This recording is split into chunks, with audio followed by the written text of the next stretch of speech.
Hey everybody, welcome to You Can Make Again. Hey, Bill, do you feel like a snack or something?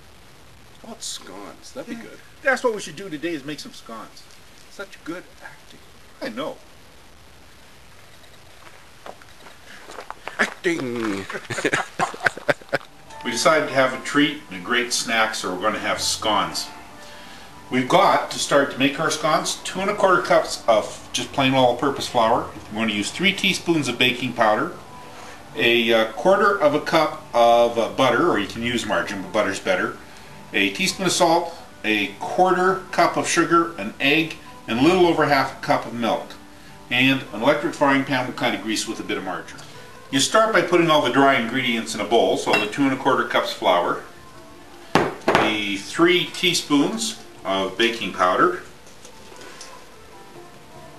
1, 2, 3, and of course the sugar. So you put them all in together and you just stir them around to get them well mixed up.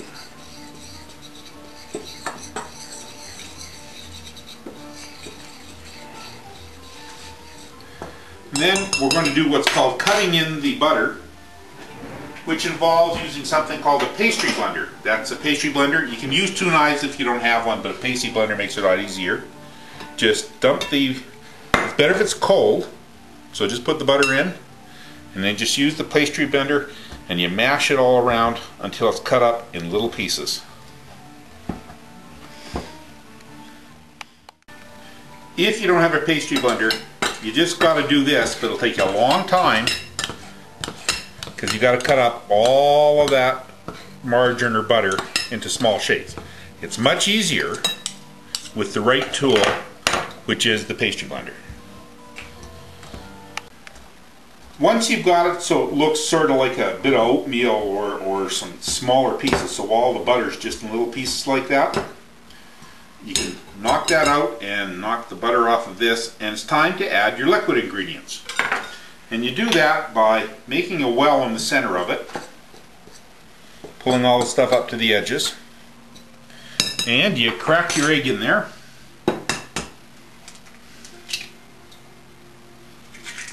And I forgot to put the salt in, sorry, with the dry ingredients, but you can put it in now. 1 teaspoon of salt. There we go. And you put your milk in the well, like that. And you just start stirring the stuff in from the edges.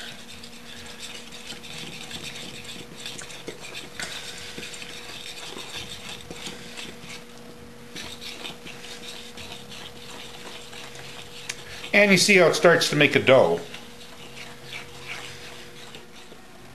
When your dough starts to come together like you see here and get stiff, what you want to do is pull it off the fork and just get a bit of flour on your fingers so that the stuff doesn't stick to it. And then start to knead it a bit to pick up the last of the dry ingredients from your bowl.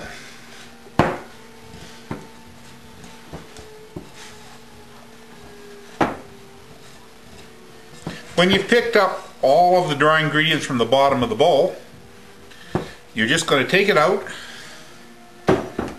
and press it out to be about 1/2 inch thick.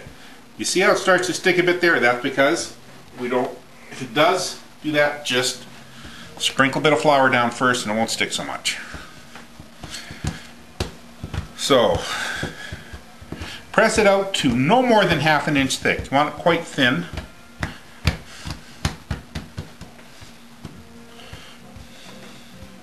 And then shape it into a bit of a rectangle. Now that it's shaped in the rectangle, we're just going to cut it into some triangles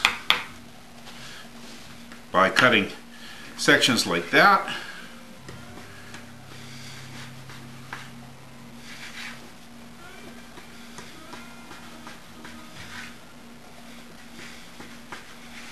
And then cutting them diagonally to make our triangular scones.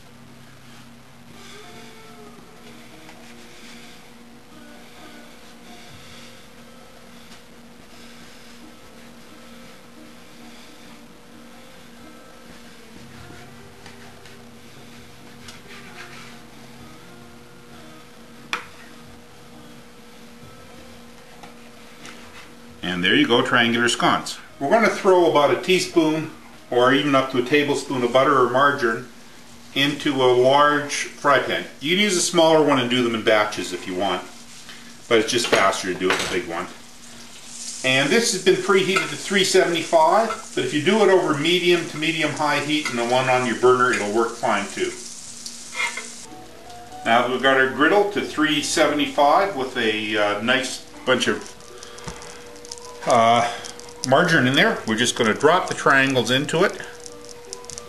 Feel free then to mash them up to any shape you like. It's not a formal dish. This is a fun dish for afternoon tea or coffee, breakfast or snack. You want to make your wife love you and your kids like you? Make scones for breakfast.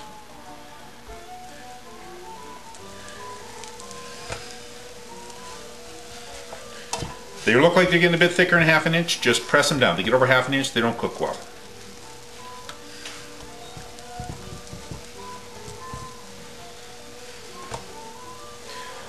And once you've got them all in, it's really good if you put the lid on them, which I've set aside somewhere and can't find.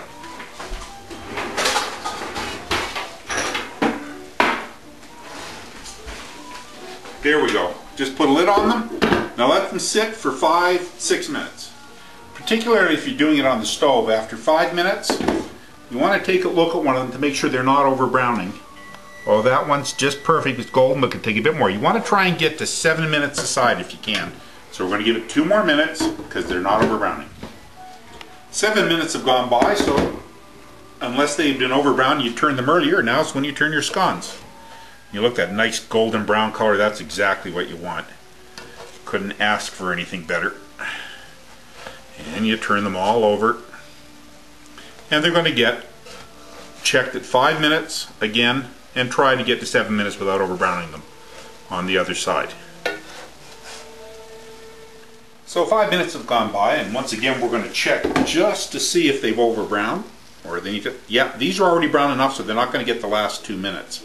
So while I'm just putting on these on the plate, I'm going to point out to you that when you make the dough up, you can also put raisins in it, currants, dried cranberries, basically anything you like to give it a bit of sweetness. I like mine plain, but different people have different tastes. So if you like raisins in your scones, you put raisins in your scones. And that's all there is to it. Well, we're just about to have our not quite midnight snack. I like to have the scones with a cup of coffee and strawberry jam and some butter. How about you, David? Well, if it's late at night, I have some wine. Other than that, I go with a cup of tea. But hey, whatever turns your handle. Some good looking scones. Cheers. Slante. Of course, we must not be seen eating. No. Yes. Don't be crazy.